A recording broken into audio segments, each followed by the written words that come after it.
So around New York Comic Con 2018, I usually only go to Comic Con for the anime accessories and anime Blu-rays/DVDs, but there was one anime that brought tears to my eyes when I saw it at Comic Con. And I had to rewatch again because it's been 19 years since I last finished it, and I always used to wake up around 6 in the morning before school to watch each new episode on the block that aired. The anime is called Black Cat. The manga ran from July 11, 2000 to June 14, 2004 with a total of 20 volumes. We also had a light novel that ran from March 10th, 2003 to October 24th, 2005 with a total of 3 volumes. And last but not least, we later on got the anime, which ran from October 6th, which is around my birthday, 2005 to March 30th, 2006. Why is Black Cat a special anime to me? Well, back when the Funimation channel existed on cable, that being Verizon Files on channel 262, which is later on replaced with a new channel called Toku, which replaced Funimation around 2015 after Verizon brought it back. Also, for those who don't know, Funimation shut down around April 2nd this year and merged with Crunchyroll. Rest in peace to one of the GOAT anime channels, bro, that brought me so much other joy with different animes, bro. Black Cat was the first anime that I catched on the Funimation channel, along with others like Peach Girl, School Rumble, Tsubasa Reservoir Chronicles, and more. Now, mind you that I'm fully aware that the anime and manga are different, but since I grew up with the anime, I'll be going from there. The anime focuses on a man named Train Harden, who is an assassin or racer known as Number 13, Kuroneko, aka Black Cat. And what do Black Cats deliver? Bad luck. Train works for a dark organization called Kronos, which is a group that goes by numbers and code names. What is it that I like about Black Cat? Well, it's the characters like Train that I like the most, but it's the drip that comes with it. Now, let's start off with Train's backstory before he joined Kronos. One day when Train was a kid, his parents were killed by a man named Zagin. Zagin was also his mentor and the person who took him in and took care of him for 4 months. He would also teach him many killing skills and techniques so that Train could rely on himself one day in order to kill him to avenge his parents. Later on, Train finds Zagin on the ground bleeding, but it made Train furious because he wanted to be the one to kill Zagin himself. And Zagin told him that if he wanted to be better, he would have to survive on his own. Train later on joins Kronos and is given the number 13 with the name Black Cat, as well as his own weapon, a gun by the name of Hades, a firearm made of orichalcum, the strongest metal on Earth, and Train lives up to his name with how fast he delivers bad luck to his victims, as well as aim and precision. But it's those exact skills or eyes that piqued his partner's interest. Train's partner is Creed Diskins, who was also the antagonist of the anime. When he heard that Train left Kronos, Creed also left to make his own team, which would later on be formed and called the Apostles of the Stars. He had also wanted Train to join as well. Train had also began screwing up on his missions because he met and befriended a girl named Saya Minatsky. Saya is a sweeper. A sweeper is those who go on around collecting bounties for extra cash. Saya is someone who plays a very important role in Train's life, as she is the reason that Train left Kronos to live a free life as a sweeper later on. But Creed, who was obsessed with Train, killed Saya in cold blood on the day of the fireworks, and Train faced off against Creed. Now, this is what really got me going with Black Cat as a kid, and it was the deep smoke that Train had with Creed. And as an ex-Kronos member to another ex-Kronos member, it was Train's responsibility to take down Creed.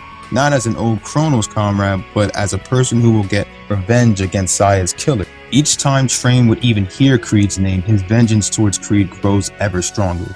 Train would later on become a sweeper and team up with Sven Volpe and Eve, as well as Rinslet J. Walker, in order to catch more bounties.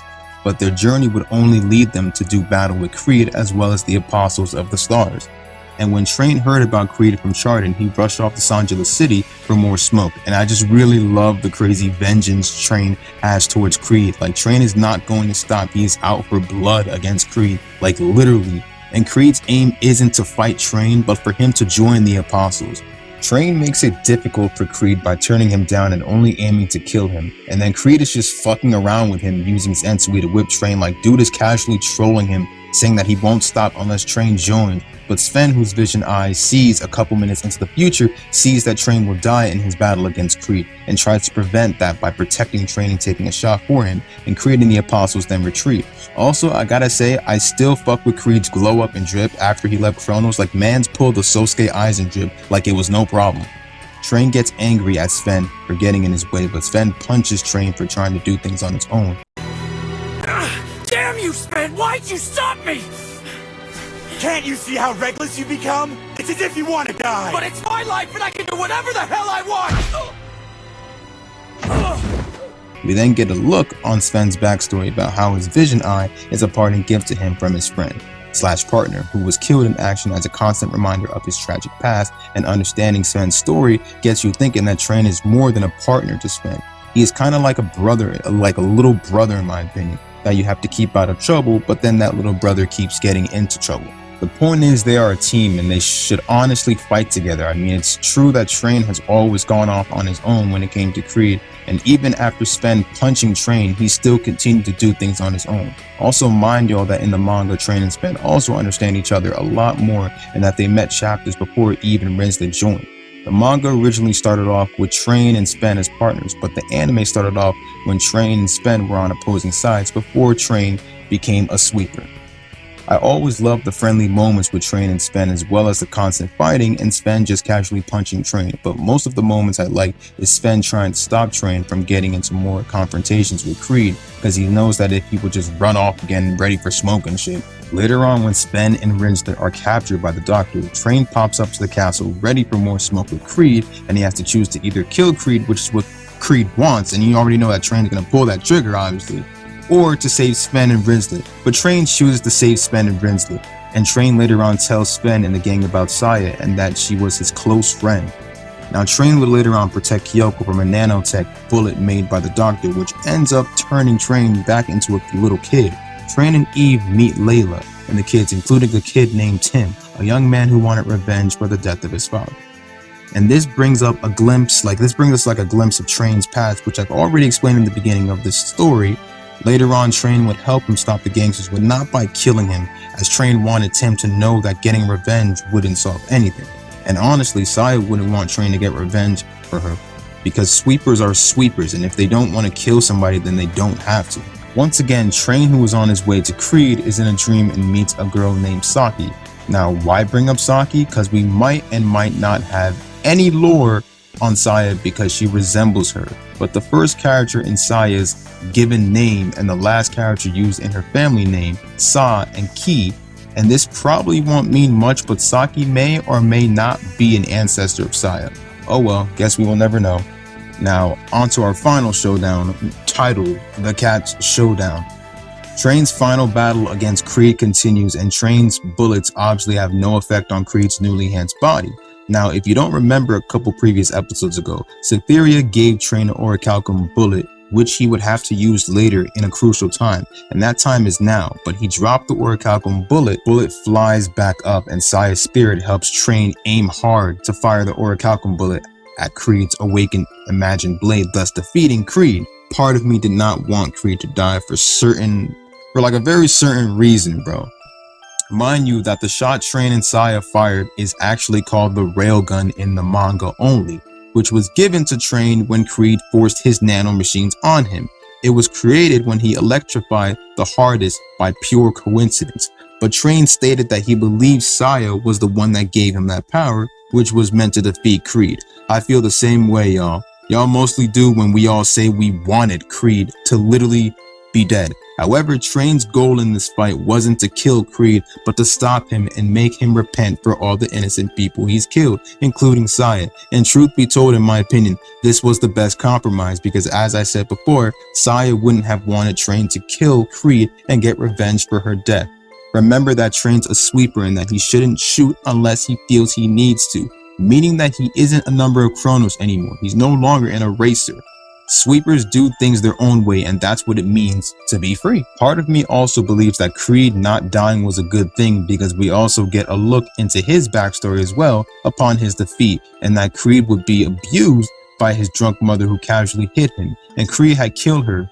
Creed was also beat up on the streets for no reason. Creed's backstory is literally why he aims his blade towards the world and all those within it, everyone except Train. Because Creed, you could say, had the same eyes as Train, which he truly believed they could understand each other. They both had a tough life trying to survive on their own. That's honestly why I say Train and Creed's blood between each other is my favorite in Black Cat, or more of my favorite in anime in general, bro. And that's why it's good to rewatch an anime again, because there could be so many details you missed when you were just a kid, but as you grow, you understand what the characters went through, what the anime points of views were mainly focused on, and the details and pacing.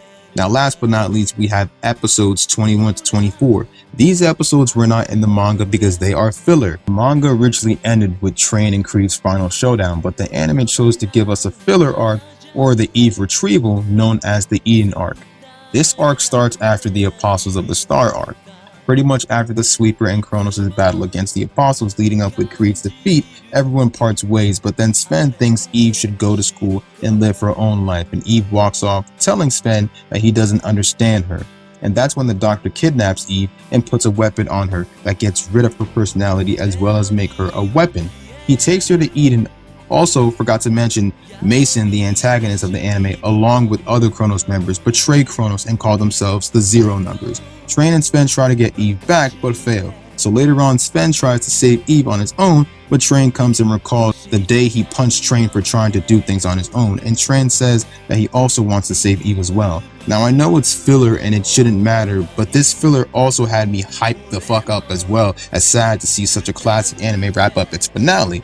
I mean, Train truly sees the importance of having friends and fighting together with them, believing in them as they believe him. It's true Train wasn't able to prevent Saya from dying, but Saya left something for Train, and that was the gift of truly being free and making your own path, as well as a path where others can fill the void, meaning that Train won't be fighting alone. He will be fighting together with everyone. Train gathers the Sweepers as well as Kronos with the help of Leon, who came along, and Chardon and Kyoko, plus we also get introduced to Eve's creator, Tiarju. Together with everyone, they head off to rescue Eve and stop Eden. As they make their way inside Eden, Kronos takes on the Zero Numbers, entrusting everything to Train and Sven, and even Creed shows up to give Train a hand and takes on Mason. Upon getting close to Eve, Train encounters a person from his past. It's an illusion of Zagin, the person who killed his parents as well as taught him everything he needs to know when it came to using a gun. Zagin tells Train that the friends he is trying to protect are nothing more than weaklings.